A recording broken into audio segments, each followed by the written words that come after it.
Hey everybody, it's Rich and welcome to the Coach's Corner. Excuse me if I look a little extra informal today. I just got back from the gym, and as I was driving home, I had a hit on what I wanted to share with you today, so I grabbed my camera, came down to the beach, and here I am. So as you can see, it's been kind of a rainy, for us here in Laguna Beach, a wintry weekend. However, compared to most of the world, I think we're still doing pretty nice out here. So anyways, last week I asked you the question, and that was, how can I support you? Meaning that was the question that I want you to ask every day, all day, non-stop, all of this year to help grow your business. And I hope you're asking that question, by the way. The feedback from that video was really good. Today I have a different question for you. And this is a question that I have specifically for you, and I'll tell you a little story about this one. And the question is, what do you need? I want you to take a moment and think, what do you need? Specifically, what do you need to grow your business? I'm very clear there's a lot of noise out there, not just the noise from the waves, but there's a lot of noise out there, meaning for you as a coach, everybody's kind of giving you advice and telling you, try this, do that, you got to have this in place, etc. But what is it that you need?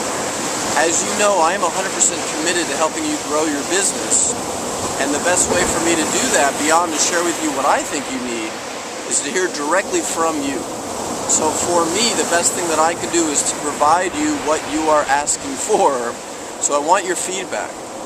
Please let me know what you need, or at least what you think you need. I know there's some things you need that you might not know you need, and that's my job, is to come in and bring you that stuff. But if there's specific things that you need, specific coaching, support that you need, just let me know, and I'll either bring it to you myself or I'll find it for you. I'm really good at that.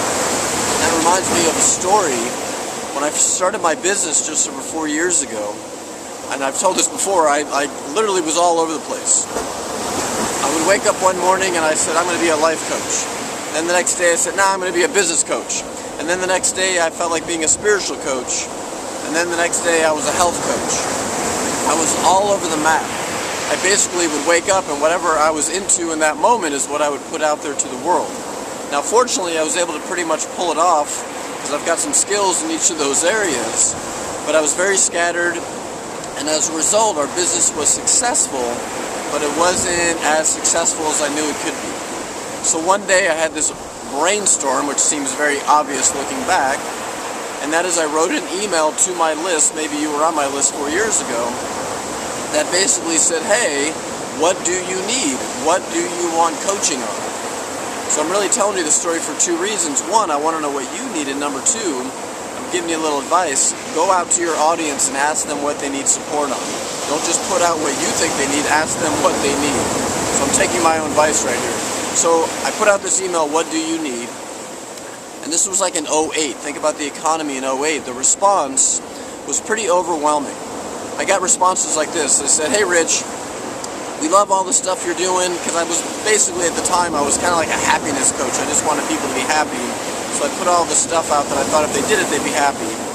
And the response was, we love all that crap on happiness, but I can't pay my bills right now. Okay, the economy was falling apart, so people really needed support on coaching. I hope that, or on money. I really hope you can hear me today, because this ocean's pretty loud. So the response was overwhelming. We need support financially. We need support on making money. So I took your advice, and from that, I created a free teleseminar called How to Create Financial Freedom. How to create financial freedom. And I did it my style, meaning if you're going to create financial freedom, let's do it in a way where you're doing what you love to do. I did the call. We had well over 1,000 people on it, and the feedback was great. It was so strong that I then created a 4-week class that I so aptly named How to Create Financial Freedom. We had over 200 people paid, 206 to be on the nose, 206 people paid to be in a 4-week class with me called How to Create Financial Freedom. And the response was phenomenal. I knew I had something. So what I did was I took those 4 recordings, I had them transcribed, and that became the core of my book, Monetize Your Passion. I had 50% of the book, Monetize Your Passion, right there. Because in that class, How to Create Financial Freedom, I said, hey, let's figure out what your greatest passion is, and let's turn it into a business that will fund the life of your dreams. I then took that 50% and I added to it. I hired an editor, and several months later, we had the book, Monetize Your Passion. Most of you have that book, by the way. If for any reason you don't, I think I'm pointing the right way, but if you look right up there on the screen, you can download that book for free and hopefully donate some money for my charity, Gen Y. So, here's my point. I sent out an email that said, what do you need? My audience, you told me, and as a result, I wrote a book that now has 40,000 copies out there in circulation, has added 40,000 people to my audience. That book, by the way, kind of melded itself into the Epic Coach Academy, which is now my #1 focus. And we've also raised almost 50 grand for charity. All of this, my business found its focus, a charity took off, tons of people have gotten useful advice and information, they've been joined into my world here. It's been a win-win-win every way you cut it. And it all stemmed from me asking that one question, what do you need? So there's the story. 2 things again. Tell me what you need so I can bring it to you. And number 2, go out to your audience. Give them what they need. Ask them what they need. That's it. I really hope that you can hear me, because if not, I'm going to record this whole thing over again. But I'll go check it out now, and hopefully you'll be listening to this version. And that's it. Have a great week, everybody. I'm around. What do you need? How can I support you? I'll talk to you soon. Bye-bye.